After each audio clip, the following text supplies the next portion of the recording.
Hi, this is Self Discovery Support, and today we're doing a collective message. I'm going to call it today's message. I think I might try this on a Sunday as a kind of message for everybody. So, we're going to pull an oracle, get a few cards, and then the message will come from that. Alright, so one thing to remember. This channel focuses on changes for better, so take what you need from the message. If it's not applicable, maybe it's just something to store in the bank. And yeah, let's start.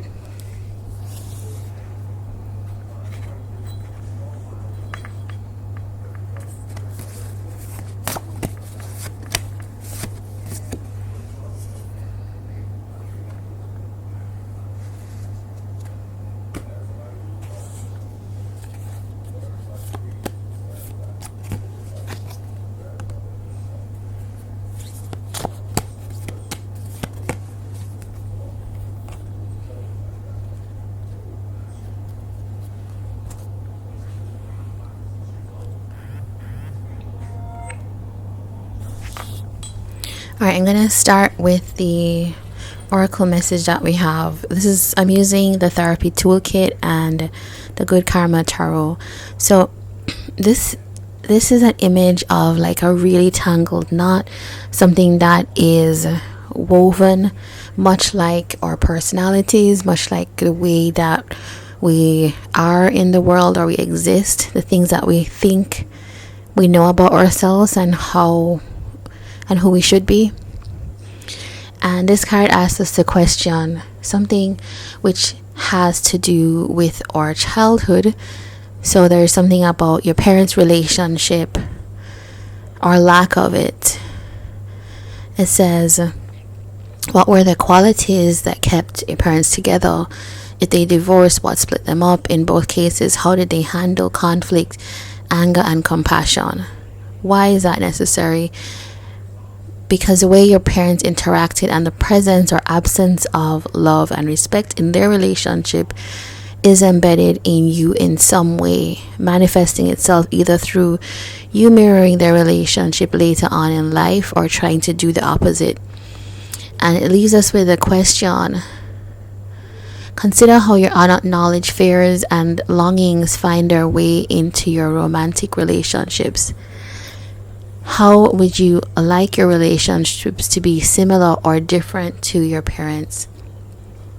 Now, I'm guessing that a lot of people, some of us had good or saw good models and modeling, but just in the way of the world, some people had great resources, but maybe there was not so much emotional care for children, or maybe there were certain things that were skewed, because nothing's perfect, right? So I think the point of this is not to say like some are damaged and some are not damaged. It's more of there's always something, because it's the relationship between humans. So we model our parents' relationships in certain ways, either by what we kind of go out there in the world and we assume, I know how to do a relationship. But if you had a good, secure kind of model for romantic relationships, even, you might encounter someone who didn't.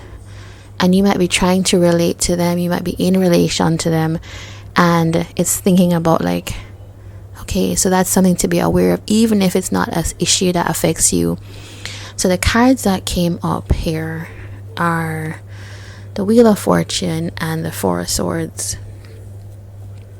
Now, what's interesting about that is, I think this is really telling us that we can change. If you aren't happy with like the way you have been showing up in relationships or the quality of relationships that you have been attracting, I think we do have to think about this question. Where did I learn about how to be in romantic relationship? What would I leave behind now if I'm like actively choosing maybe some of us learned that, to give silent treatment when you don't agree with something. Or maybe some of us learned that we have to kind of pursue our partner when we're in an argument until they kind of give in. Or maybe you learn not to address things at all. There's all sorts of things, right? So for all of us, if you are not, or if you're wanting change for better, I guess is what I should be saying, which all of us can want that. You can change that. You're not stuck. You're not stuck forever in this place. And with the Four of Swords here, I think it's indicating to us that maybe take some time to address those questions, which is really going to the root, right?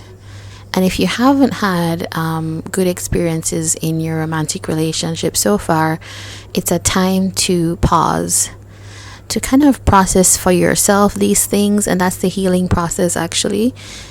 And then kind of allow naturally for feeling to occur. Allow your intuition to lead you to new paths. Do you know what I mean? It's not a pre-decided decision. You might find that once you've gone through that healing process, even which could look like taking some of those questions that we talked about earlier and journaling it. Maybe journaling it every day for a week to kind of just dig deeper and then think about how you can make those changes. There's going to be a huge transition, and it will happen naturally. You will start to attract different people. You will start to be attracted to different people.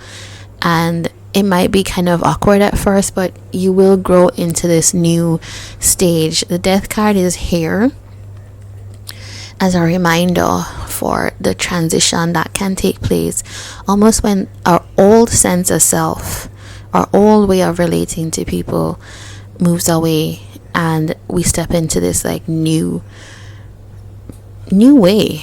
Really, it's a new understanding of relationships. And I know for some of you right now, it might be like, oh, that's too much work. That feels like too much. 9 of Wands is here to tell you that pushing, persevering, you're alive. You want to be living, and so, or you want to at least try to be living. And that's my hope for you, is you can keep pushing. There's always scope for more, even if you do feel like, oh, I've just tapped out. There's a lot of talk about dating pools being crap, but it's, you create more opportunities when you do that kind of self-assessment, because now you're going to be choosing, even if there's less to choose from, you're going to be choosing better. Yeah, so this is your message. It's today's message, and let me know below what some of those questions or answers were for you. Are you choosing to take that break from relationships for a while to kind of address certain things?